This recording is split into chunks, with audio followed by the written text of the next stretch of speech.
prisiminti bendravimą su profesoriumi ir taip pat kurias savo filosofinės, teorinės įžvalgas apie jo palikimą pasakyti. Na, galbūt pradėčiau nuo to pastebėjimo, kad ta mitologijos tyrimų trąša, kuri čia buvo paminėta, ji kartu yra labai tvirtas pagrindas mitologijos tyrimams. Kai mes kalbame apie žemę, trąšas, tą humusą, mes įsivaizduojame jį kaip tokį labai pūrų, minkštą. Tačiau, jeigu žiūrėtume gelmiškiau, tokios pamato tvermės požiūrių, tai galėtume pasakyti, kad čia Vėlius buvo labai kuklus save įvertindamas, tik tai kaip medžiagą, su kuria dirbs, kiti kaip trąšą, kuri patreš kitų tyrinėtojų darbus.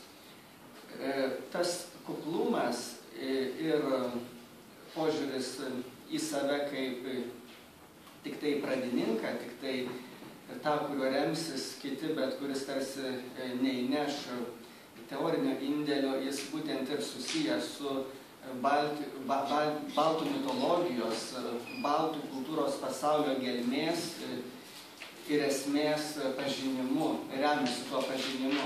Tu tik suprasdamas šito pasaulio gelmiškumą, jo plotį, gylį, jo apimtis, gali save kukliai vertinti. Tiesiog išmanydamas, koks čia didžiulis yra masyvas ir pažinimui, ir filosofiniai refleksijai, tada tu jautiesi nedidelė trapi būtybė šitame milžiniškame pasaulyje.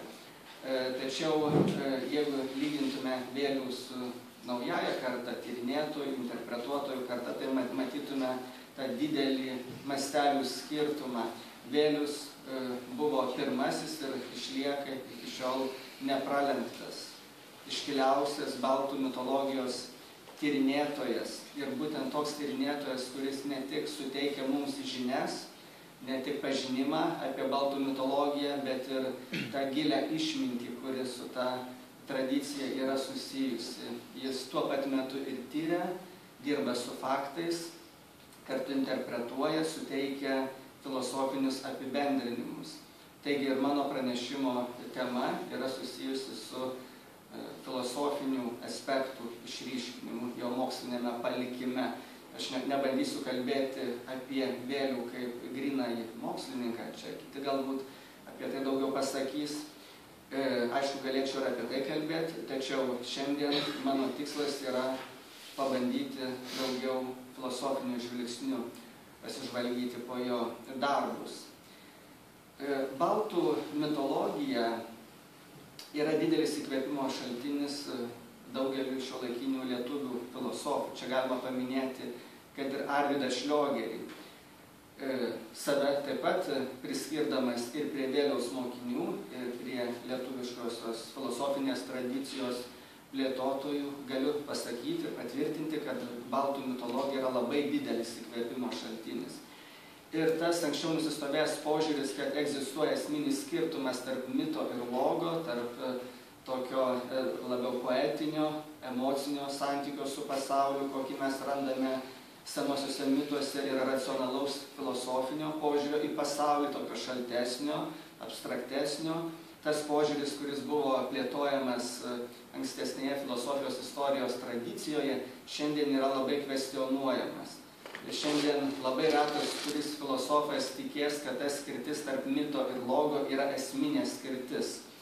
Nes racionalus protas, vien tik tai toksai kalkuliuojantis, manipuliuojantis santykis su pasauliu, jis save visiškai išsėmė. Ir galbūt ta filosofijos dalis, kuri save siejo vien tik su racionalistinė tradicija, pasuko, galbūt mokslo filosofijos linkme, galbūt tiesiog mokslo linkme, gamtos mokslų linkme, ir dauguma tų didžiųjų vakarų mąstytojų, kurie daro įtaką ne tik siauram specialistų ratui, bet ir visam kultūros gyvenimui, jie to požiūrio tikrai nepripažįsta. Ir šiais laikais mitas yra integrali mūsų filosofinio santykio su pasauliu dalis, ir mitas su logu yra naujai integruojamas. net ir graikų filosofijos ir graikų kalbos tyrimai rodo, kad nebuvo tokios griežtos priešstatos tarp mito ir logo, tai reiškia ir tarp filosofijos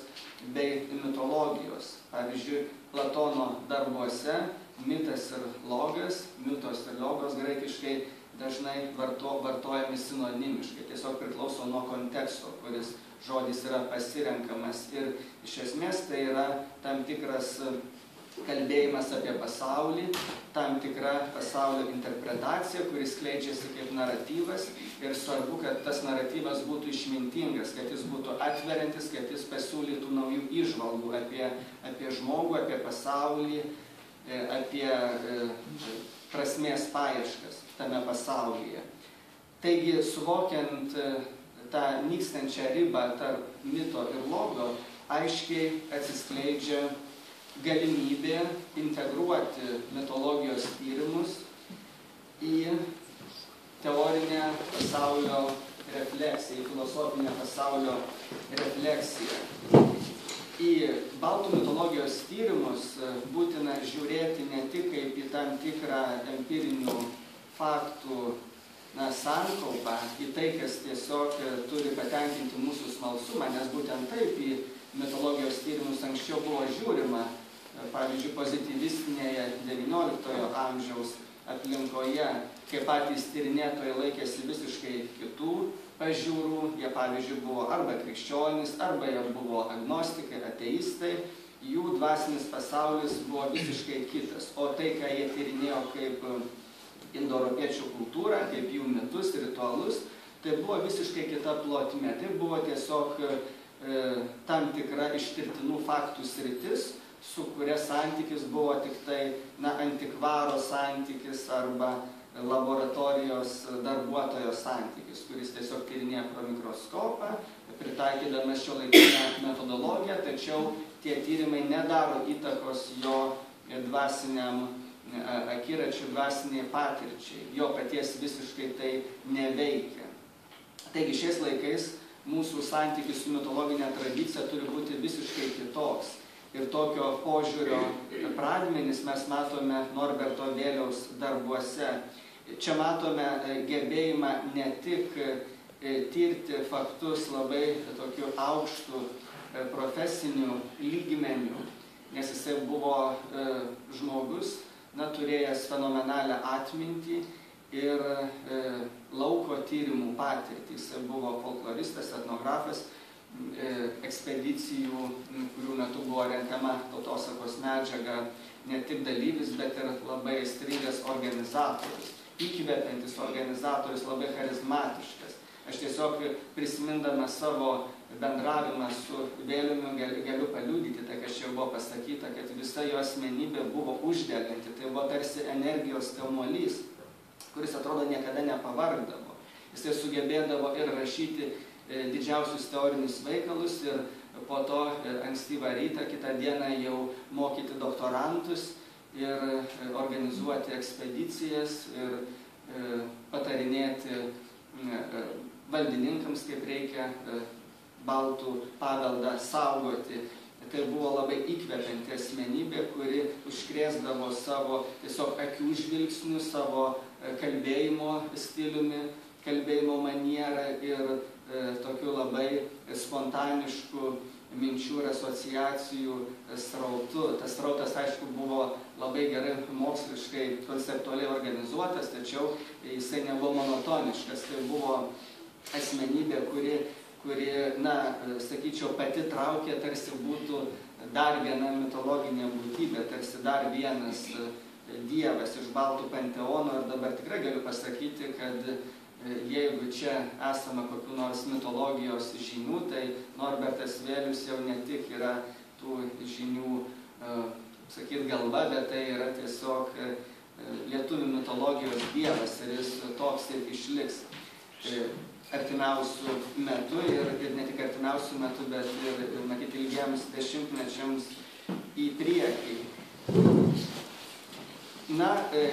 Visų pirma, reikėtų pasakyti, kad gebėjimas derinti empirinę, faktinę prieigą ir gebėjimą apibendrinti kaip tik ir suteikia vėliau tuos instrumentus, kurių neturėjo kiti. Nes kiti dažniausiai būdavo labai siauros srities žinovai, tam tikros faktinės srities žinovai ir vengdavo apibendrinimų. Kiti priešingai bandydavo apibendrinti, neturėdami faktų, tokio faktinio pasirengimo, neturėdami faktų išmanymų, neišmanydami faktų. Tai būdavo arba tiesiog filosofija be mitologinės empirikos, arba mitologinė empirika, tokia religijotyrinė empirika, be gebėjimo apibendrinti. Ir Norberto Vėliaus gebėjimas šituos du aspektus apjungti leidžia kalbėti apie visiškai kitokią, kokybiškai naują baltų mitologijos sampratą. Be abejo, daugelis tų hipotezių, kurios yra keliamos, jos ir išlieka kol kas tik tai kaip hipotezės, nes pati medžiaga yra labai negausi ir labai prieštaringa. Tačiau Norberto Vėliaus siekis apibendrinti, išryškinti filosofinius aspektus tame palikime, jis yra visiškai naujoviškas, visiškai neturintis precedento. Ypatingai antroje savo gyvenimo dalyje, jau eidamas prie gyvenimo pabaigos, jisai suvokė būtinybę tą visą empirinį palikimą apibendrinti. Ir rašydamas paskutiniuosius savo darbus, jis jau pateikia pastangą išryškinti, sakyčiau, netgi filosofinius aspektus. Galbūt tas žodis šiek tiek yra ir nuvalkiotas, galbūt jis vartojamas kitose kontekstuose, tačiau aš jo nebijočiau vartoti. Jisai bando parodyti, kokia išmintis glūdi baltų mitologijos kloduose.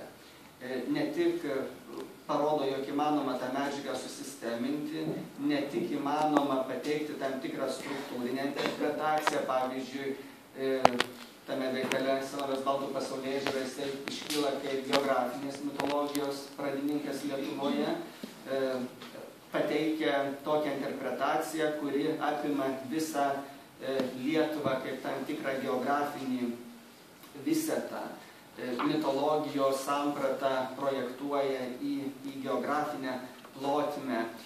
Ir tai tikrai labai yra įdomus požiūris. Ir kartu jisai išreiškia pastangą baltų mitologiją suvokti kaip pasaulėžiūrą. Filosofai, vartodami žodį pasaulėžiūra, aiškiai skiria pasaulėžiūrą nuo šiaip pasaulėjautos. Nes pasaulėžiūra, jie turi tenkinti gilesnius filosofinius kriterijus, esmingesnius kriterijus negu šiaip pasaulėjauta. Gebėjimas pasaulį matyti kaip vieningą sistemišką visumą ir prasmingą visumą, jis jau ženklina filosofinės pastangos buvimą. Jausti pasaulį mes galime kiekvienas. Tačiau, kai kalbame apie pasaulėžiūrą, jau numanome sistemišką, prasmingą pažiūrų visumą. Ir Norbertas Vėlius šį žodį pasaulėžiūrą pavartodamas savo tokio iškiliausio, teoriškai stipriausio savo pavadinimą, būtent Senovės baltų pasaulėžiūrą, jis kaip tik mums netiesiogiai ir pasako, kad Senovės baltų pasaulėžiūra tai nėra tik tai ritualų, tik tai mitų visuma, kuri galbūt įdomi, bet ekscentriškai ir visą tai jau dabar pasenę mums nieko negali pasakyti. Jis nori pasakyti, kad visa tai yra labai įdomi ir gili filosofija, kad senovės baltai sukūrė pasaulėžiūrą ir tą pasaulėžiūrą, sakytume, išskleidę savo gyvenamos teritorijos kontekste, jie gyveno kaip konsoliduota bendruomenė. Tuo metu be abejo nebuvo valstybės, kaip mes dabar suvokiame. Valstybės, kuri be abejo yra modernus, europietiškas konstruktas, jeigu kalbame apie europietišką valstybę. Tačiau, kai mes kalbame apie senovės baltų gebėjimą kurti savo pažiūras kaip vientisą, vieningą filosofinę sistemą, mes galime kalbėti apie baltų gentis kaip apie konsoliduotą bendriją, kuri nors ir neturėdama modernios valstybės, iš esmės tuo metu egzistavo ir funkcionavo kaip vientisa, socialiai, kultūriškai organizuota bendruomenė.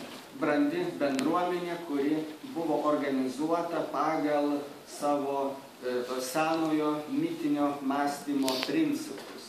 Taigi tai iš esmės buvo kažkas, kas prilygsta šiuolaikinėje valstybėje ir mes galime šitą sampratą labai įdomiai suaktualinti šiuolaikinio politinio diskurso kontekste, kai mąstome apie lietuvių tautos ir lietuvių valstybės tolesnės raidos perspektyvas ir apie lietuvių tautos ir valstybės tokio moralinio, dvasinio atsinaujinimo galimybės. Užuot svarstę apie lietuvių tautos ir valstybės ateitį vien tik tai politinės teorijos, politinės filosofijos, kaip šiuo metu yra suvokiama kontekste, mes galime valstybės ir tautos atgimimo šaknų ieškoti savo senojoje dvasinėje kultūroje.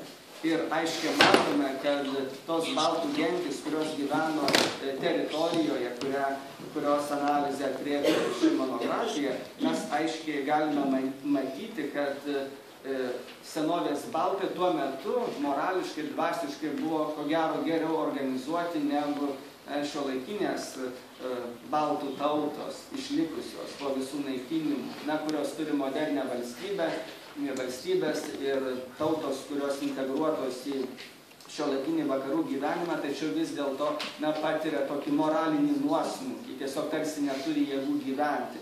Taigi ta senoji baltų kultūra, kuri iškyla kaip prasminga, kaip vientisa ir būtent tokiu pavidalu, kokiu ji yra interpretuota Norberto Vėliaus veikaluose, ypač senovės baltų pasaulėžiūroje, gali tapti mums įkvėpimo šaltiniu, kai mes mąstome apie mūsų tautos ir valstybės moralinio atsinaujinimo tendencijas ir perspektyvas.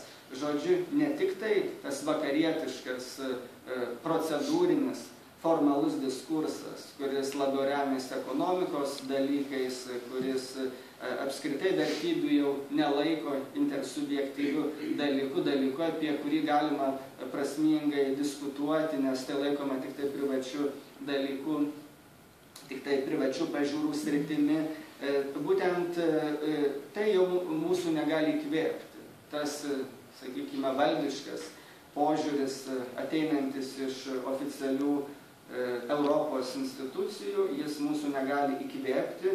Be abejo, mes natūralu liksime integralia Europos ir vakarų dalimi, tačiau dvasinio atsinaujinimo šaltinis matyt turi būti autentiškas. Ir Norberto Vėliaus darbai, tokie kaip visų pirma senovės baltų pasaulėžiūra, nėra tik tai akademinis veikalas, kuris įdomus pasiskaityti tiem, kurie domisi šitais dalykais, bet tai yra įkvėpimo šaltinis visiems, kurie jau filosofiškai, teoriškai mąstome apie savo autentišką dvasinį gyvenimą, apie tai, kas mums yra prasminga šiame pasaulyje ir apie tai, kaip mes galime išlikti kaip tauta, kaip politinė bendruomenė. Taigi regiu labai didelį, labai tokį esmingą įkvėpimo šaltinį šitame veikale ir kitose Norberto Vėliaus darbuose. Kitas aspektas, kurį norėčiau paminėti, tai gebėjimas garinti įvairias teorinės prieigas, tyriant vieną ar kitą fenomeną ir taip pat kuriant apibendrinimus, darant apibendrinimus. Aiškiai matome, jog Norbertas Vėlius, dirbdamas su konkrečia empirinė medžiaga, išvengia tų ydų, kurios būdingos tyrinėtojams, besiremiantiems kurią nors vieną gryną prieigą. Pavyzdžiui, struktūrinis metodas, jis labai vaisingas, labai pasiteisinantis, kai mes imame tam tikrą vienalaikį sistemos pjūvį, ar tai būtų kalbos sistema, ar tai būtų mitologijos sistema, tas pjūvis yra vienalaikis. Ir, pavyzdžiui, kalbotyroje mes skiriame deskriptyvinę lingvistiką ir istorinę lingvistiką. lyginamąją lingvistiką. Tai būtent ta istorinė lyginamoji, ji ima diachroniškai sistemą, ir netgi pats tas žodis sistema čia jau yra gerokai kebliau yra kalbėti apie sisteminį požiūrį, kai kalbame apie diachroninę prieigą. O sinchroninis metodas, jisai ima vieną sistemos pjūvį ir tada ta sistema pasirodo grynų pavidalu. Ir apskritai pati sistema kaip tokia, šiuolaikinėme humanitarinėme moksle, ji dažniausiai suvokiama kaip sinchroninis dalykas. Diachronijoje ta sistema, jinai negali būti sučiuopta. Na tai pavyzdžiui, Algirdo Juliaus Greimo darbuose mes matome tokio gryno struktūrinio semiotinio metodo taikymą ir be abejo čia jis pasiekia labai gerų rezultatų. Tačiau tie rezultatai, jie negali būti ekstrapoliuojami į ateitį arba praeitį. Tai aišku, tos rekonstrukcijos jos tinka tai konkrečiai istoriniai epochai, kuris susijusi su tuo pjūviu, tačiau iš tos rekonstrukcijos nelabai ką galime pasakyti apie mitinių pažiūrų raidą, apie priešistorę tų pažiūrų. Na ir Norbertas Vėlius, aš manau, čia yra pranašesnis už Greimą tuo požiūriu, kad jis labai gerai sugeba jausti tiesiog kaip menininkas, ne tik kaip mokslininkas, bet ir kaip menininkas, kiek reikia derinti struktūrinį požiūrį, struktūrinę prieigą ir diachroninę prieigą. Nes jisai labai sugeba, sakyčiau, taip, sujungti, integruoti skirtingus sinchroninius pjūvius į vientisą tokį diachroninį medį, į vientisą diachronijos kūną ir parodo tam tikro mitinio fenomeno arba pažiūrų sistemos raidą laike, ne tik tai konkretaus istorinio laikotarpio mitinių pažiūrų rekonstrukcija, bet tų pažiūrų raidos laike hipotetinę sampratą, tokią labai įtaigę ir, sakyčiau, moksliškai pagrįstą. Taigi jis dirba ne tik kaip siaurai specializuotas mokslininkas arba mokslininkas, kuris laikosi tokio perdėto pedantiško metodologinio griežtumo, tačiau dirba kaip meistras, kaip menininkas ir kaip filosofas. Ir ta mitinio fenomeno ar pažiūrų sistemos raidos rekonstrukcija, ji atsiskleidžia kaip dinaminė visuma ir mes matome motyvus, kurie lemia tos sistemos raidą. Tiesiog mes matome, kokie esminiai archetipiniai principai vairuoja mitinį mąstymą ir čia jau mes matome ne tik tai šiaip rekonstruotus faktus, bet mes matome tą mitinio mąstymo spiritus movens, tą kažkokį, sakytume, archetipinį branduolį, kuris mitinį mąstymą toliau kreipia į ateitį. Ir tas rezultatas, kurį mes gauname, tai ne tik tam tikras empiriškai apibrėžtas visatas, tam tikrų pažiūrų, ritualų ar kitų dalykų, bet tai yra tai, ką pavadinčiau mitinio mąstymo prigimtis, mitinio mąstymo, sakykime, branduolys ir būtent jį mums Vėlius atrakina. Tiesiog jis parodo, ką reiškia mąstyti mitiniu režimu mitiškai. Na ir būtent šitas gebėjimas įsismelkti į patį mitinio mąstymo branduolį, pačią mitinio mąstymo šerdį, jis kaip tik tą mitinį mąstymą gali leisti aktualizuoti šiais laikais. Nes mes matome, kad tas mitinis mąstymas savo prigimtimi yra didžiai filosofiškas. Ir patys filosofai tikrai gali rasti įkvėpimą tame archetipinėme mitinėme mąstyme, mitinio mąstymo stichijoje. Taigi, manau, jog šis aspektas yra labai esmingas ir leidžia kalbėti apie Norbertą Vėlių kaip ne tik apie lietuvių mitologijos patriarchą, bet ir apie lietuvių mitologijos filosofą. Mes galėtume kalbėti net apie tokias sritis, pavyzdžiui, kaip religijotyros filosofija, kaip mitologijos filosofija, konkrečiai, pavyzdžiui, baltų mitologijos filosofija. Tai būtų atskira tokia tyrimų kryptis. Čia būtų galima tyrinėti tokius iškilius mūsų mitologijos ar apskritai mitologijos tyrinėtojus kaip Vėlius, kaip Greimas, kaip Gimbutienė. Ir tai būtų atskira tokia filosofijos šaka, kuri parodytų, kas yra esminga, filosofiška mitinėme mąstyme. Nes stovėdami ant to empirinio pagrindo, kuris pats savaime yra vertingas, nes jis parodo mūsų savastį, jis parodo tuos vaizdinius, kuriais operavo mūsų protėviai, kartu jisai gali tapti pagrindu mūsų naujam dvasiniam gyvenimui, kažkokiems naujiems dvasiniams fenomenams, kurie gali gimti ant šitų pagrindo. Taigi aš manau, kad Norbertas Vėlius savo darbais jis tarsi inicijuoja tai, ką pavadinčiau baltų mitologijos, filosofijos projektu. Jisai pats yra ne tik mitologijos patriarchas, bet ir tokio įprasminančio, interpretuojančio santykio su tradicija pradininkas. Tai va būtent šiuo požiūriu man Vėliaus darbai atrodo labai įdomus. Man tie darbai įdomus be abejo ir tuo siauresniu empiriniu požiūriu, nes aš taip pat domiuosi ir mitologija, ne tik filosofija, bet čia šiandien kalbėdamas apie filosofinius aspektus aš kaip tik noriu pabrėžti Vėliaus gebėjimą įžvelgti prasmę mitinėje sistemoje. Nes mitologijos tyrimai labai dažnai kenčia nuo tokio siauro empirizmo, nuo tokio kartais primityviai neteisingai suvokto fenomenologinio priėjimo siaurumo. Dažnai sako, kad tiesiog fenomenologai sako, kad reikia tiesiog tirti fenomeną kaip fenomeną, suspenduoti savo pažiūras, neinterpretuoti ir taip toliau. Tai be abejo, tas yra reikalinga, kad mes neprimestume savo pažiūrų, savo išankstinio požiūrio. Tačiau kiek įmanoma tiksliau rekonstravę tuos faktus, tuos vaizdinius, mes vis dėlto turime mėginti išvelgti anapus jų prasmę.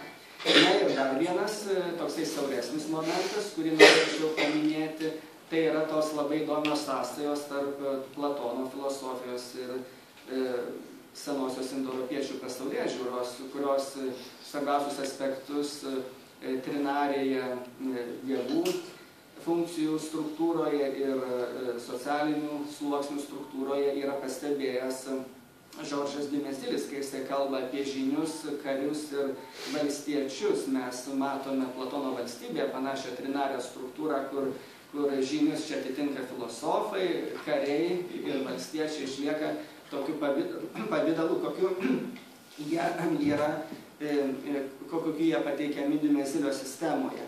Ir senovės baltų pasaulėžiūroje, senovės baltų sistema taip pat jį išsiskleidžia trim tokiais sluoksniais, kurie atitinka Dimezilio pasiūlytą sistemą, tą trinarę sistemą funkcinę, ir taip pat atitinka tą trinarį modelį, kurį matome Platono valstybėje. Taigi, žodžiu, net ir kai kurie siauresni tokie aspektai, kuriems išvardyti reikėtų gerokai daugiau laiko, ir aš čia nesiplėsiu, tiesiog noriu pasakyti, kad egzistuoja net ir siauresni tokie sąlyčio taškai, siauresnės apimties, bet labai įdomūs sąlyčio taškai su vakarų filosofijos tradicija. Tai čia tik tai toks kaip punktyras ir palinkėjimas savo pačiam ir kitiem tas sąsajas, tuos sąlyčio taškus išryškinti. Tai labai nepiknaudžiaudamas jūsų kantrybę, tiesiog noriu pasidžiaugti, kad Vėliaus palikimas yra gyvas ir kad tų prieigų yra labai daug ir kad jo palikimas yra ne tik tokia puri, minkšta trąša, kuri aišku labai yra maitinanti, labai turtinga, bet kartu labai tvirtas, labai kietas, toks kaip titnagas, kaip deimantas pagrindas, kuris tikrai išliks kaip etalonas visiems kitiems mitologijos tyrinėtojams. Ir mes tiesiog į jį žiūrėsime kaip į šios tradicijos ir paties mokslo ir tiesiog santykio su senąja baltų kultūra pradininką ir patriarchą. Tiesiog tai yra lietuvių mitologijos patriarchas ir taip pat tokio filosofinio įprasminimo pradininkas, kuris visus mus įkvėpia ir parodo, kad tai nėra tik antikvariniai tyrimai, su jais mes turime sieti savo pačių, kaip asmenų ir savo tautos atgimimą. Ačiū. Ačiū. Labai įdomu. Tomas Vėliaus ir jame yra 2 monografijos. Reiškia, mitinės lietuvių sakmių būtybės ir apie velnę. Todėl knyga vadinasi Chtoniškoji lietuvių mitologija. Šito sumanytojas yra Pranas Vildžiūnas, to dvitomio. Projekto vadovė buvau aš Lietuvos kultūros tyrimų institute. Finansavo Lietuvos mokslo taryba, nacionalinės lituanistinės plėtros projektas 2009-2015 metai, o mes rengėme tas 2 knygas 2011-2012 metai. Prašom, Nagliką sėsti. Tai va, čia yra 2 monografijos. Ir jau labai populiari ta knyga, net keista. Reiškia, jinai buvo labai laukiama visuomenėje. Pardavime jau jos nebėra mūsų institute. Bet už tai yra šita knyga. Jinai nemenkiau įdomi yra. Norbertas Vėlius, Baltų mitologija iš Sakalo skrydžio. Į šitą knygą įėjo kita monografija Senovės baltų pasaulėžiūra ir taip pat daugybė straipsnių įvairiausių, apimančių temą šaltiniai, tyrinėtojai, pateikėjai, tautosaka. Nes Norbertas Vėlius, kaip žinoma, čia galima papildyti Naglį kardelį, rėmėsi gyvų gaivių tautos kūrybos šaltinių, tautosaka. Ir jam tai buvo pagrindas be abejonės. Ir jis iškėlė į tokį europinį lygį mūsų tautosaką per mitologiją, per religijos tyrinėjimus. Ir jie ėmė remtis ir rusų autoriai tokie kaip Toporovas, Ivanovas. Tai va, tai žodžiu. Ir šitoje knygoje jinai labai vertinga yra tuo, kad surinkti straipsniai be galo įdomus. Vilko dainavimas, apie senelį, kiti straipsniai, kurie dabar visiškai nepasiekiami šios dienos skaitytojui ir yra išbarstyti įvairiuose senuose leidiniuose. Ir Aidų leidyklos darbuotoja Inga Garbačiauskė nelabai vargo, kol surinko. Tai galbūt per pertrauką galės žmonės... Be abejonės, aš tada padedu ir čia pasižiūrėti ir ateiti, įsigyti į mūsų institutą, va būtent šitą knygą, nes jinai be galo įdomi yra ir vertinga. Parankinė knyga gali būti mūsų tyrinėjimams. Ir dar noriu pasakyti tokią pastabą, kad mane labai nustebino toks dalykas, kad kai mes gavome šitą projektą Vėliaus, buvo labai dideli trukdymai jį įgyvendinti. Ir aš net kreipiausi į Ramunę Vėliuvienę, kaip Vėliaus palikimo vykdytoja. Ir pažadėjau jai, kad vis tiek dėsiu visas pastangas, kad projektas būtų įvykdytas. Ir dabar, aišku, nereikia kalbėti apie sunkumus, bet labai džiaugiuosi, kad Vėliaus palikimas svarbiausia yra tokie klasikiniai jo tyrinėjimai, kaip visuma išėjo ir mes galim jais naudotis. Ačiū labai.